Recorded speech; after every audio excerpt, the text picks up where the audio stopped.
Hello there, and a very warm welcome back to the Learn English podcast.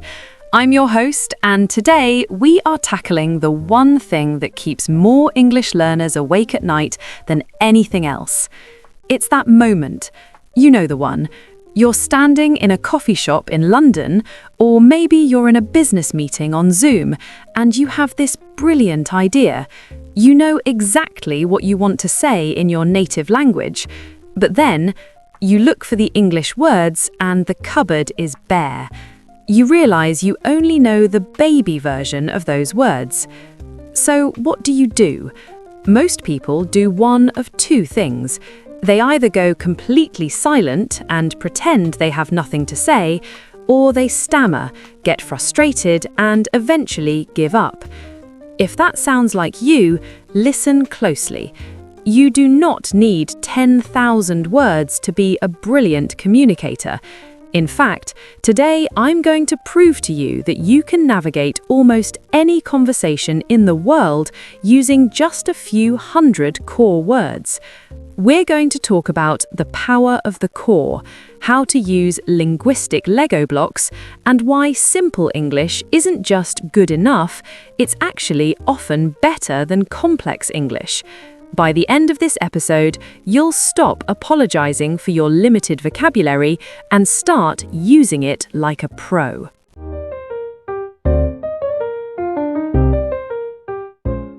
Now, why does this actually matter?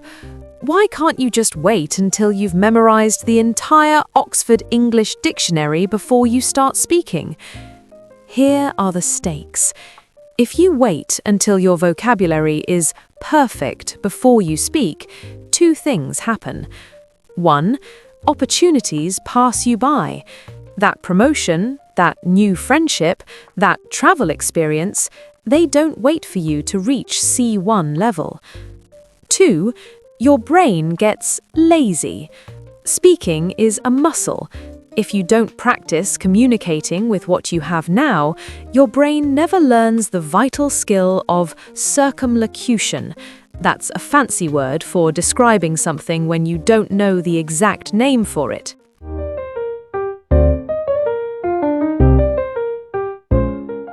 Think about a child. A toddler has a tiny vocabulary, right? But they are the best communicators on the planet. If they want a toy and don't know the word excavator, they say, "the big yellow digging machine." They get what they want. In the adult world, we get embarrassed. We think, if I don't use the word innovative, people will think I'm not smart. Rubbish. If you say, "this idea is very new and will change things," people understand you perfectly. To summarize the stakes, connection is greater than perfection.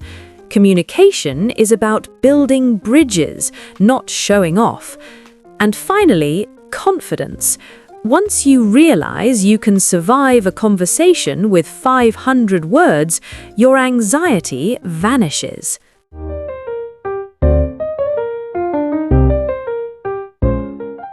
Let's get technical for a moment, but keep it simple. In English, we have over 170,000 words in current use. That is terrifying, isn't it? But here's the secret. Native speakers use about 3,000 words for 95% of their daily conversations. Even better, you can survive, and I mean really survive, on just 800 to 1,000 core words. These are your power words. Verbs like get, do, make, go, have, feel. Don't try to learn extinguish when you can just say put out. Don't worry about ascertain when you can say find out. Stick to the core.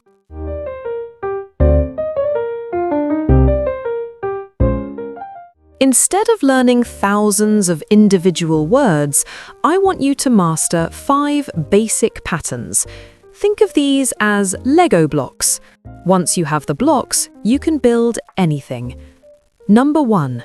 I need. I need help. I need a drink. I need the time. Number 2, where is? Where is the bus? Where is the person in charge? Number 3, I feel. I feel tired. I feel happy. I feel confused. Number 4, can you help me with? And number 5, it is like a... This is the most important one.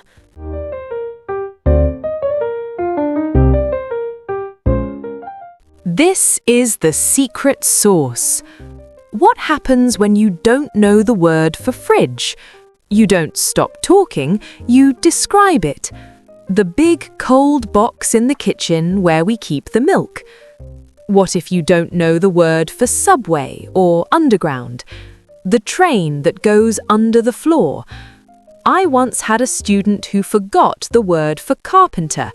Instead of giving up, he said, "The man who makes things with wood." Did I understand him? Absolutely. Was the communication successful? 100%.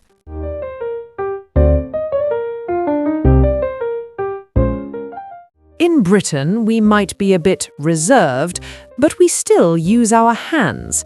If your vocabulary is limited, use your physical vocabulary. Pointing, facial expressions, and tone of voice carry about 70% of the meaning. If you say, "I am happy," with a flat face, people are confused. But if you say, "I am happy," with a massive grin, the words almost don't matter.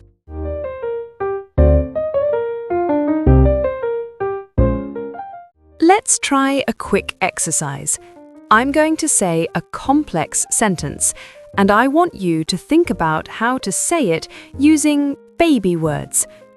The complex version. I'm feeling somewhat exhausted after a tedious day at the office. And here is the simple swap. I am very tired. Work was long and boring. See? The meaning is exactly the same. One sounds like a textbook, the other sounds like a human being.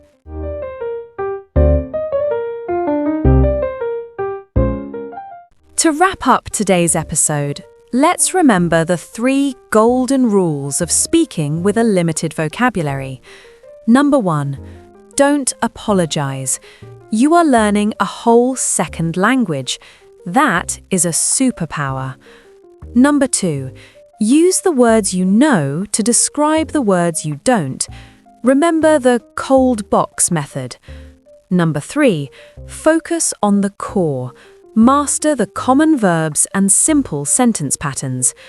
Your goal isn't to sound like William Shakespeare. Your goal is to be understood. If you can get your point across, you have won. Period.